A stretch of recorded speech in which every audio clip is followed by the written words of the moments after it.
Assalamualaikum warahmatullahi wabarakatuh. Selamat jumpa kembali sahabat-sahabat viewer dan subscriber channel Titah Misteri. Kali ini kami akan membawakan sebuah kisah misteri dengan judul Petaka Pelet Semar Mesem. Selamat mengikuti.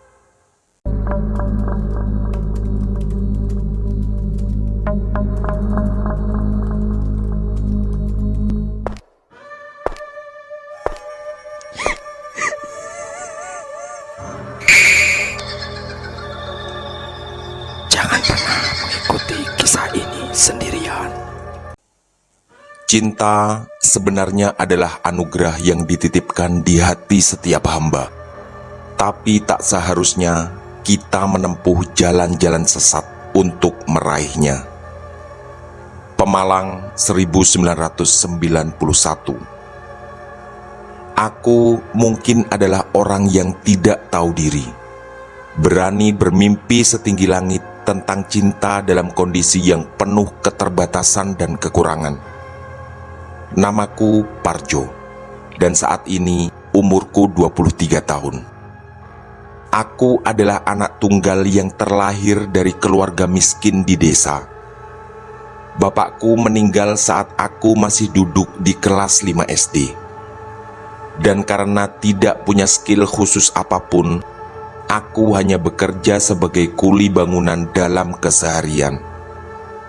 Sedangkan ibuku di rumah hanya berjualan kue. Kehidupan kami bisa dibilang sangat miskin. Dan harta yang kami miliki hanya sepetak tanah pekarangan yang di atasnya adalah rumah kami, yang sebenarnya mungkin lebih cocok disebut gubuk. Aku dan ibu juga memelihara beberapa ekor kambing milik tetangga, yang perjanjiannya bagi hasil setelah dijual. Jujur, terkadang ingin rasanya hatiku menuntut Tuhan, karena ditakdirkan berada dalam keluarga miskin seperti ini, yang bahkan ibu hanya mampu menyekolahkanku sampai ke kelas 2 SMP saja. Tapi berkali-kali ibu memintaku untuk selalu bersyukur. Kata beliau, takdir adalah hal terbaik yang telah dipilihkan untuk kita. Menurut ibu, jika saja kami diberi kehidupan yang lebih baik, bisa saja itu justru akan mencelakakan. Meskipun keadaan ekonomiku miskin dan wajah pas-pasan, tapi untuk urusan wanita, mungkin aku termasuk nekat dalam bermimpi. Aku jatuh cinta pada kembang desa anak Pak Suryo, salah satu orang terkaya di desaku. Namanya Jelita. Rasanya nama itu begitu pas, karena wajahnya menurutku benar-benar cantik jelita. Kebetulan sekarang dia duduk di kelas 2 SMA. Aku beberapa kali mencoba mendekatinya, tapi tentu tak mendapat respon yang kuinginkan. Hanya saja itu semua tidak menyurutkan niatku. Aku bertekad melakukan apapun demi keinginan besar ini, yaitu memiliki hati jelita dan berhasil menjadi pasangan atau suaminya suatu saat nanti. Sebenarnya aku bisa merasakan bahwa sikap jelita sangatlah wajar.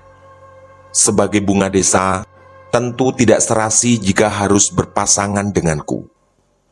Tapi lagi-lagi, ini adalah cita-cita yang tak bisa lagi ditawar dalam hatiku. Apalagi aku pernah mendengar sebuah pepatah, bahwa mimpi seharusnya memang digantung setinggi langit. Aku beberapa kali menceritakan tentang perasaanku pada sahabat dekatku. Namanya Roni.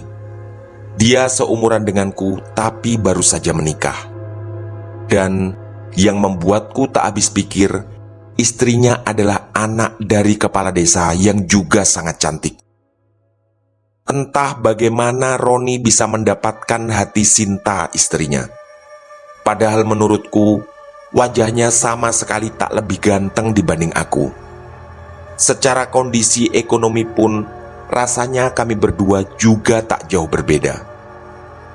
Mungkin karena kasihan, setelah beberapa kali aku curhat, akhirnya Roni membuka rahasia tentang bagaimana awalnya dia berhasil menaklukkan hati Sinta.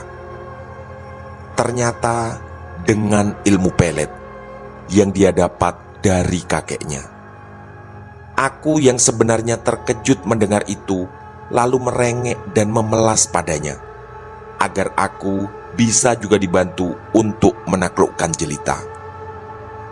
Melihat aku terus merengek, Roni sempat menertawakanku. Tapi mungkin karena dari dulu kami bersahabat, akhirnya Roni bersedia membantuku untuk bertemu sang kakek. Dan kami pun sepakat untuk ke sana besok jika tak ada halangan. Keesokan harinya Roni benar-benar menepati janji. Setelah membersihkan kandang kambing dan berpamitan pada Sinta, kami pun berangkat menuju rumah kakeknya. Ternyata jaraknya cukup jauh. Selama ini aku hanya mengenal kakek dan nenek Roni dari jalur ibunya. Yang keduanya sudah meninggal sekitar 2 dan 3 tahun yang lalu. Tapi yang ini, kata Roni, adalah kakek dari jalur ayahnya, yang kebetulan memang jarang berkunjung karena jauh. Namanya Mbah Yono. Setelah sekitar 3 jam perjalanan dengan berboncengan sepeda motor, kami pun sampai di sana. Dan kami segera disambut ramah oleh Mbah Yono.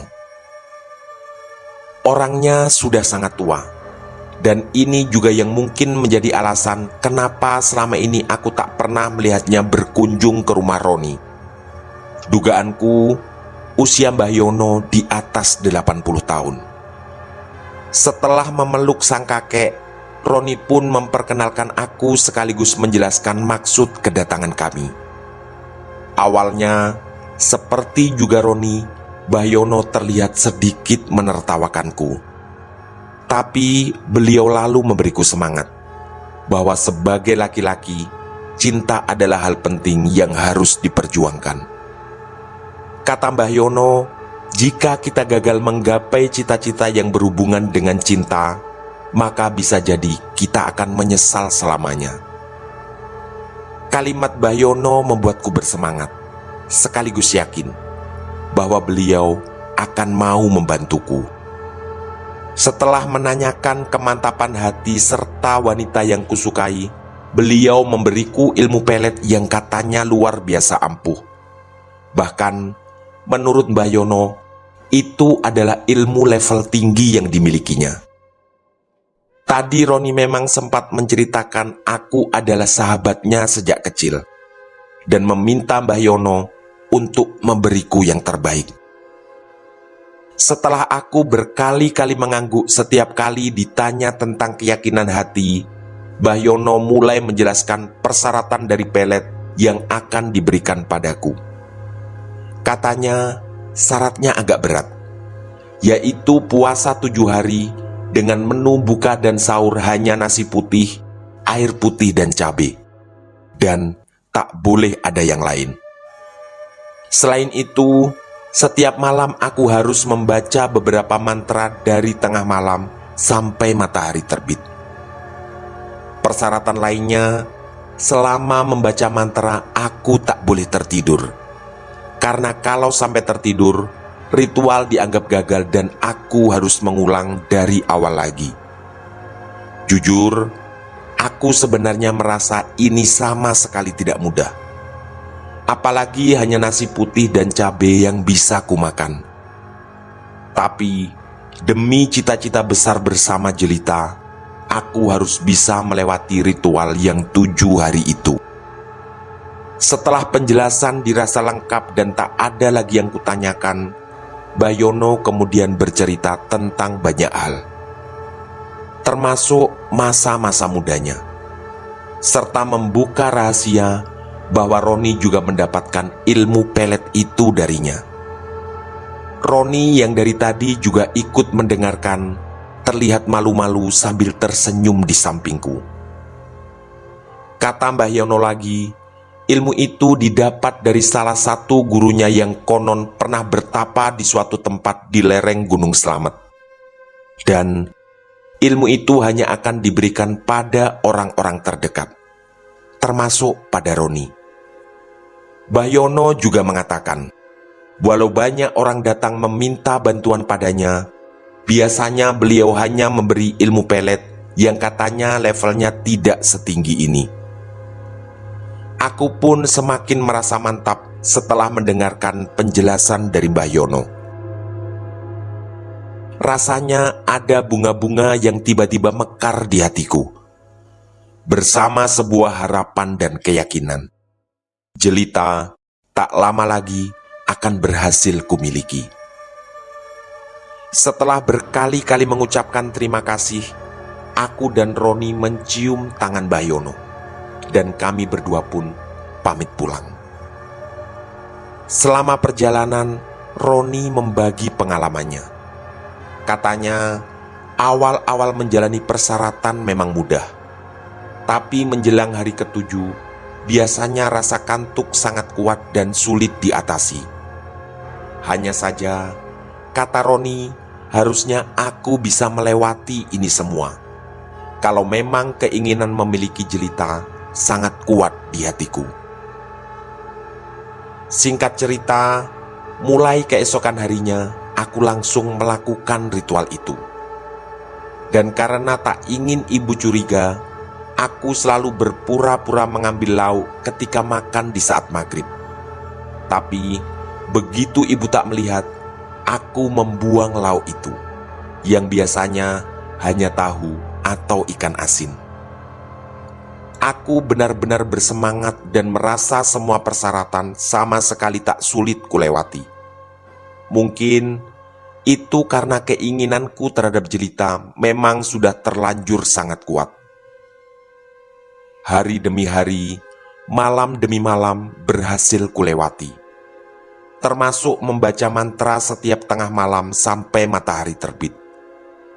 Untungnya, ibu tak terlalu memperhatikan bahwa aku tak pernah makan siang selama beberapa hari.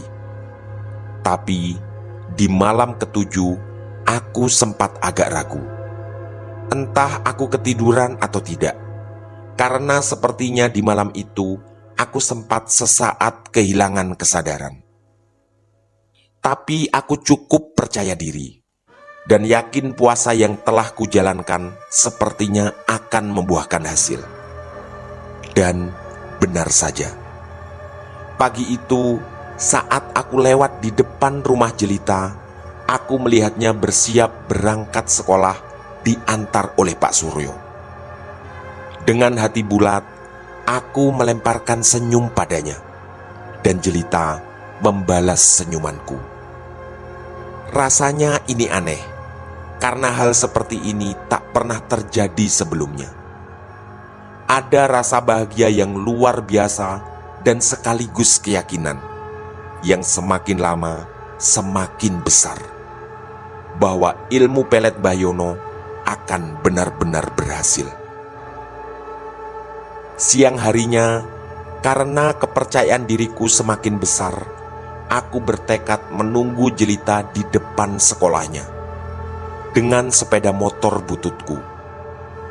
Para siswa pun mulai ramai keluar dari gerbang sekolah. Dan ketika melihat jelita, aku segera menghampirinya, lalu menawarkan diri untuk mengantar pulang.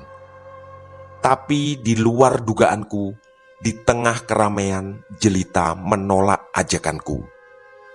Dan yang membuat hatiku terasa seperti tertusuk ribuan duri adalah dia meludahi wajahku sambil melontarkan kata-kata hinaan yang sangat menyakitkan. Katanya, orang jelek seperti aku tak pantas bersamanya. Aku terkejut, sakit hati, sekaligus benar-benar malu. Rasanya wajahku dilumuri kotoran atas perlakuan jelita itu. Sore harinya, aku kembali ke rumah Roni dan menceritakan kejadian siang tadi. Roni yang juga terlihat marah saat itu juga kembali mengajakku ke rumah Mbah Yono. Roni bahkan sempat bersungut-sungut dan mengatakan bahwa apa yang dilakukan Jelita sudah sangat keterlaluan. Dan sebagai sahabat, Roni bahkan bersumpah di depanku akan berusaha mati-matian untuk membalas ini semua. Sesampai di rumah Mbah Yono, aku menceritakan apa yang kualami. Kata Mbah Yono, mungkin ada salah satu ritual yang terlewati. Aku langsung teringat malam ketujuh ketika menjalani ritual, yang ketika itu sepertinya aku sempat sesaat tertidur. Mbah Yono kemudian memintaku untuk mengulangi semuanya dari awal dan mewanti-wanti jangan sampai ada yang tertinggal atau aku tertidur. Karena menurut beliau, seharusnya hati Jelita sudah takluk setelah 7 hari menjalani ritual. Aku kemudian dengan jujur mengatakan bahwa di malam ketujuh, aku benar-benar tak bisa menahan kantuk. Dan sepertinya sempat tertidur sebentar. Aku juga menjelaskan bahwa rasa kantuk itu seperti sedikit aneh, karena datang tiba-tiba dan langsung begitu kuat. Mendengar itu, Mbah Yono kemudian manggut-manggut.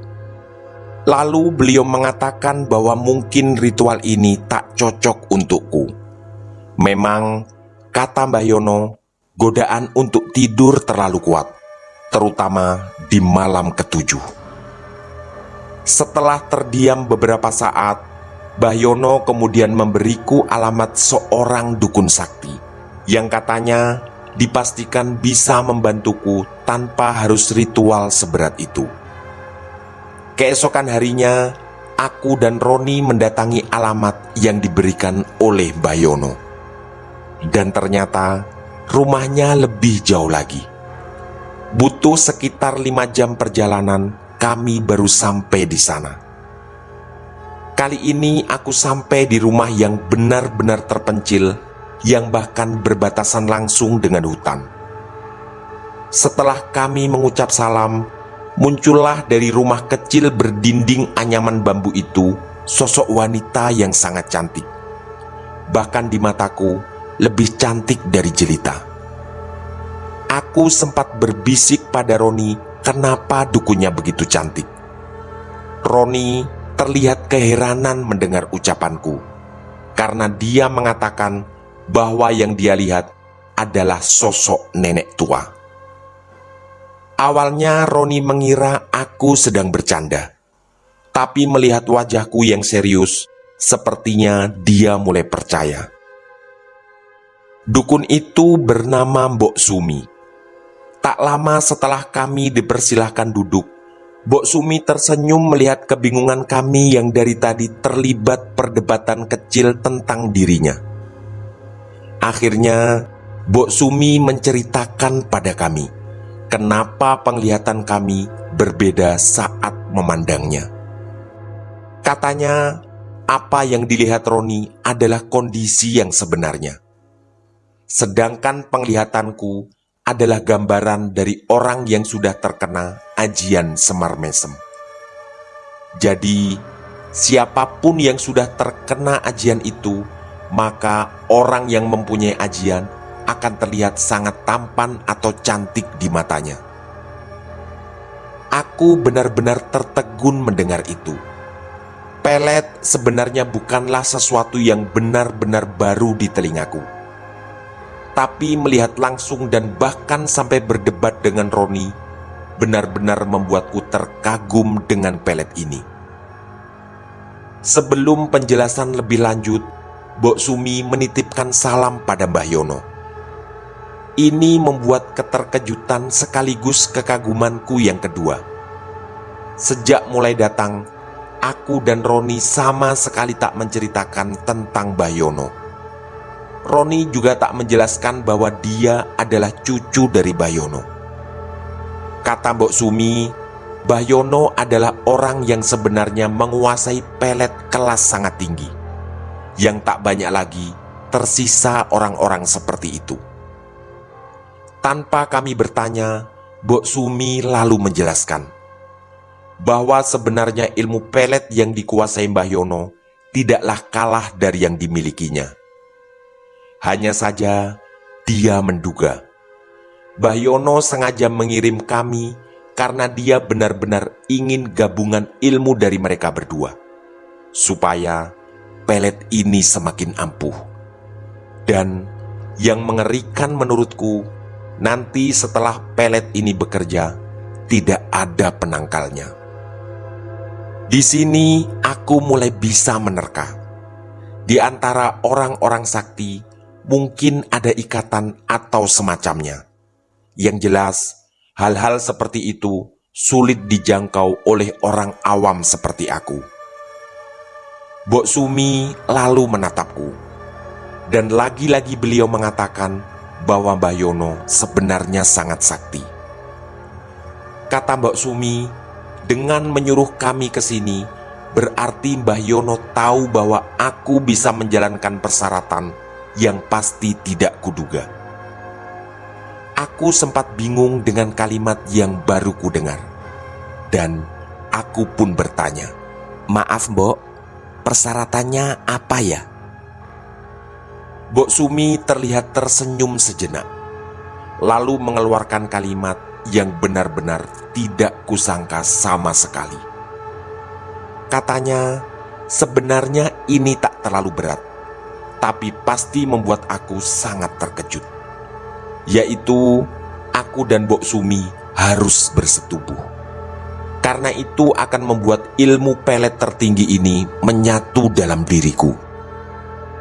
Lagi-lagi sepertinya Mbok Sumi paham keterkejutanku. Tapi dia segera memastikan bahwa nanti ketika bersetubuh, wajahnya akan seperti yang aku lihat pertama kali, yaitu sangat cantik jelita. Katanya, itu adalah cara memasukkan pusaka Semar Mesem ke dalam tubuhku. Mbok Sumi juga menjelaskan, ilmu pelet banyak macamnya. Bahkan untuk jenis Semar Mesem pun seperti itu juga.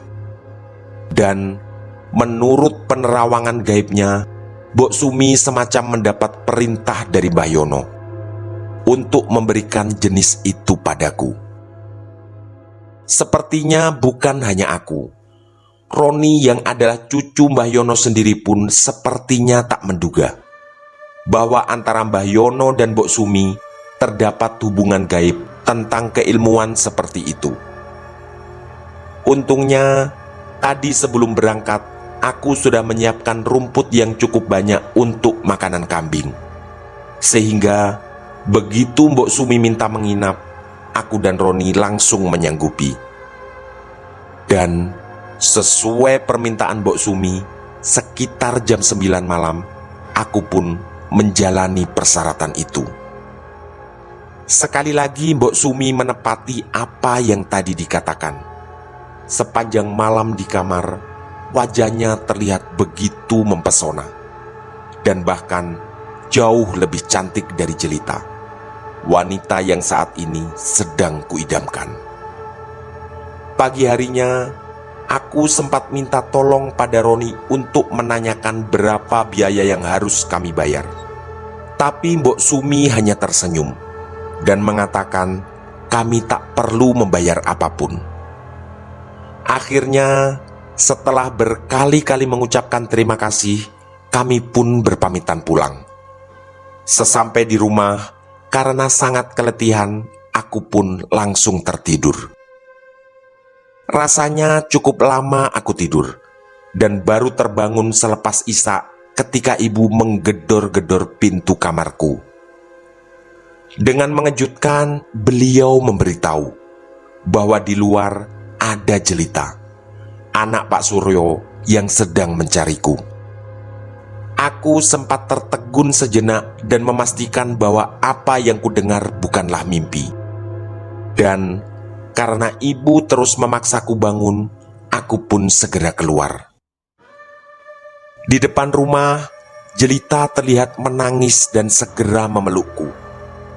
Dengan berbisik lembut, dia minta maaf atas apa yang diperbuat di depan sekolahnya kemarin.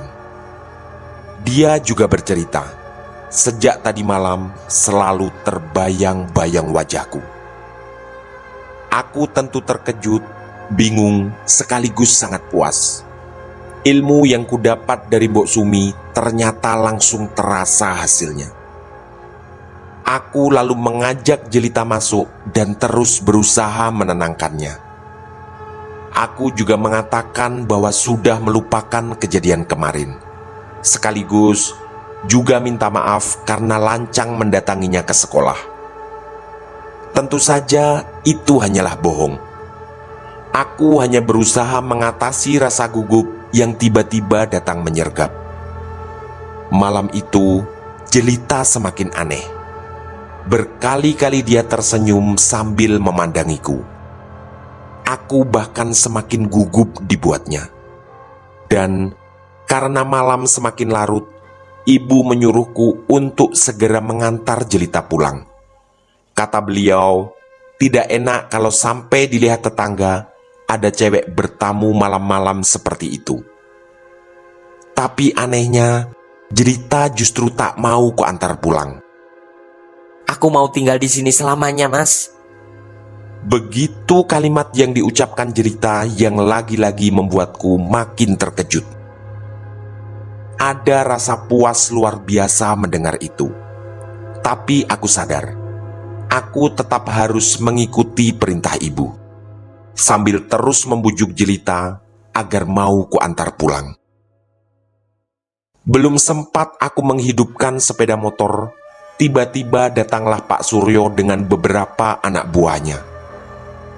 Dengan wajah yang terlihat marah atau malu, Pak Suryo memaksa Jelita pulang.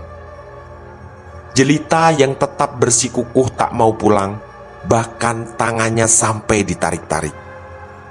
Kejadian itu sempat membuat keributan, yang sampai mengundang beberapa tetangga datang. Mereka berkerumun di depan rumahku.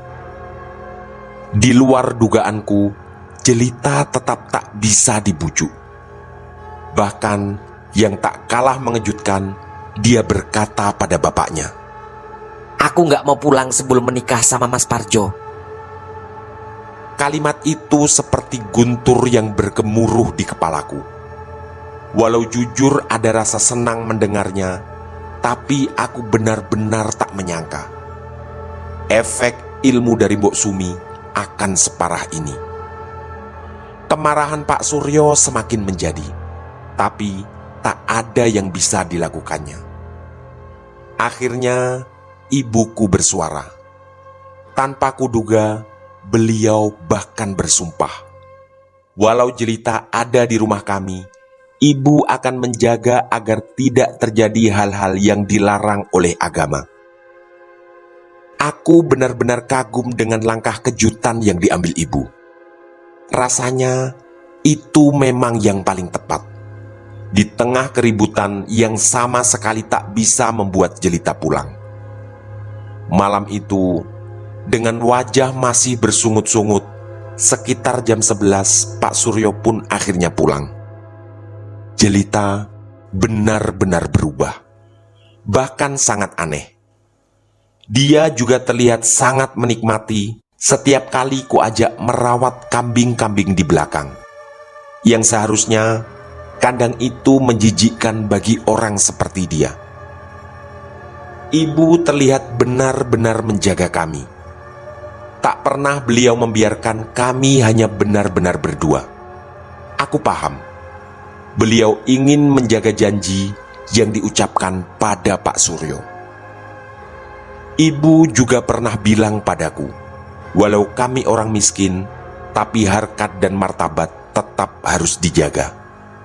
Dan yang tidak kalah penting, beliau juga berpesan, jangan sampai melakukan apapun yang belum boleh kami lakukan. Karena katanya, sumpah yang diucapkan pada Pak Suryo bukanlah main-main. Aku tentu siap menjalankan perintah ibu. Apalagi dalam hati aku yakin, cepat atau lambat, Jelita tetap akan menjadi milikku. Setelah hampir seminggu Jelita menginap di rumah, akhirnya Pak Suryo datang. Dan dengan terpaksa, hubungan kami direstuinya. Bahkan beberapa hari kemudian, pernikahan pun dilaksanakan dengan acara yang sangat sederhana, yang bertolak belakang dengan kondisi ekonomi Pak Suryo. Jelita juga terpaksa diminta berhenti sekolah. Tak seperti Jelita yang terlihat sumringah di sepanjang acara, Pak Suryo terlihat begitu cemberut. Aku sadar, bagi Pak Suryo, punya menantu seperti aku mungkin adalah aib besar baginya. Bu Suryo, Ibu Jelita, terlihat sedikit lebih tegar. Walau di wajahnya, aku juga bisa melihat jelas bahwa aku sama sekali bukanlah menantu yang diinginkan.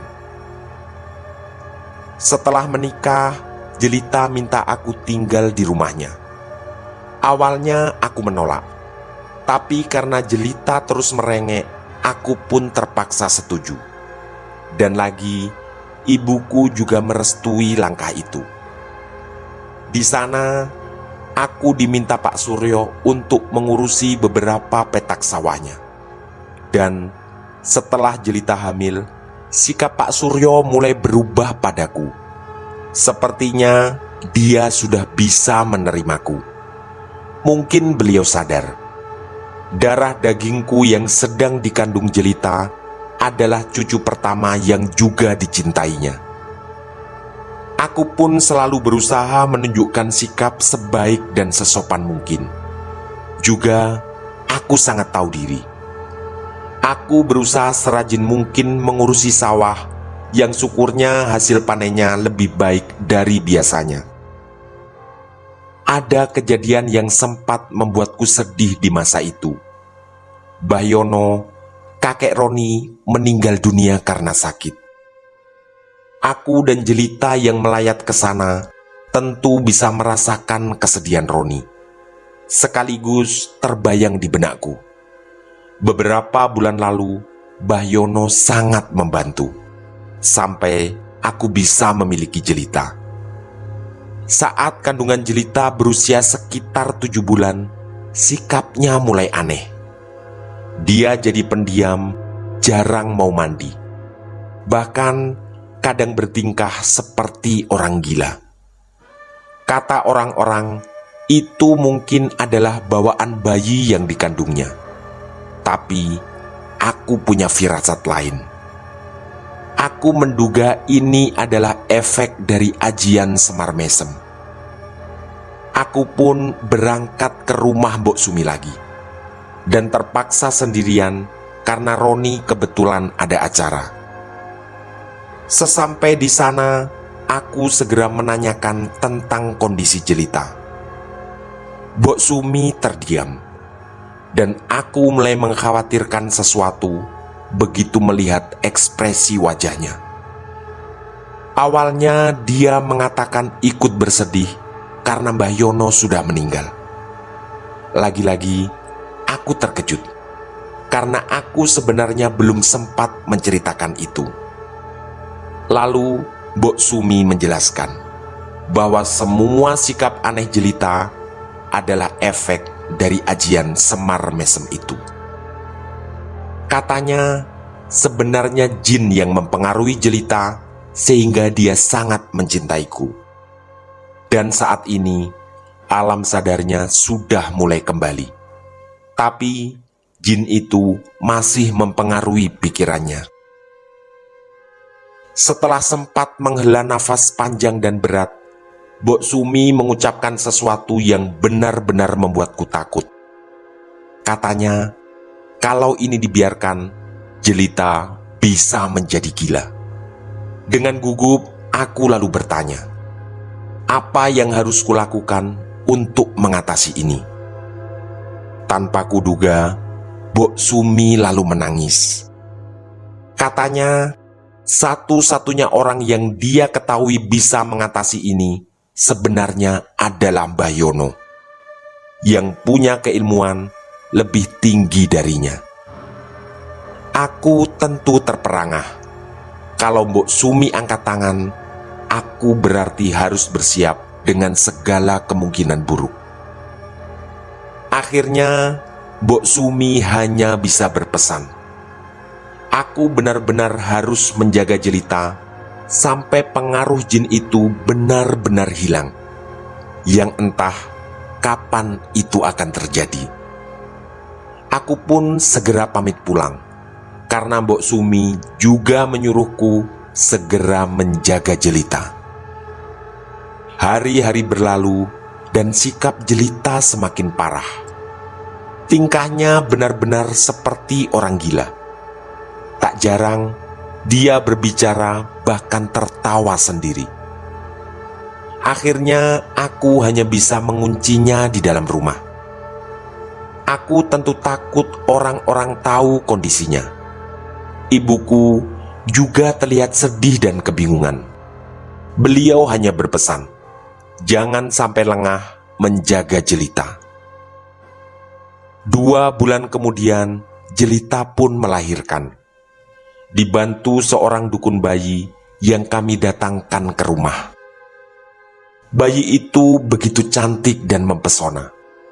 Di mataku, dia benar-benar mewarisi kecantikan ibundanya. Tapi anehnya, Jelita seperti tak sadar apa yang terjadi. Bahkan, dia tak peduli sama sekali pada bayinya. Kondisi istriku benar-benar semakin parah. Pak Suryo beberapa kali mendatangkan orang pintar. Tapi tetap saja kondisi Jelita tak berubah. Dan akhirnya, bayi kecil kami dirawat oleh mertuaku. Tapi suatu malam, entah bagaimana caranya, Jelita bisa membawa bayi itu keluar rumah. Kedua mertuaku yang lebih dulu tahu dengan panik membangunkanku. Aku dan Pak Suryo mencarinya di sekitar rumah. Tapi istri dan anakku tak kunjung ditemukan. Kami pun meminta bantuan beberapa tetangga untuk ikut mencari.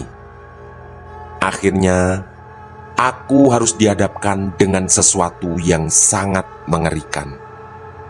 Setelah sekitar 3 jam pencarian, Jelita dan anakku ditemukan mengambang di sungai, sekitar 500 meter dari rumahnya. Dan tentu saja, kedua orang tercintaku itu sudah tak bernyawa lagi. Tangis dan teriakanku tidak terbendung. Roni yang juga datang dan bergabung dalam pencarian berkali-kali memeluk dan menenangkanku. Ibuku juga berkali-kali terlihat menangis. Pasti beliau juga merasakan kesedihan yang luar biasa. Roni terus menenangkanku. Memang hanya kami berdua yang tahu apa yang terjadi sejak 9 bulan yang lalu.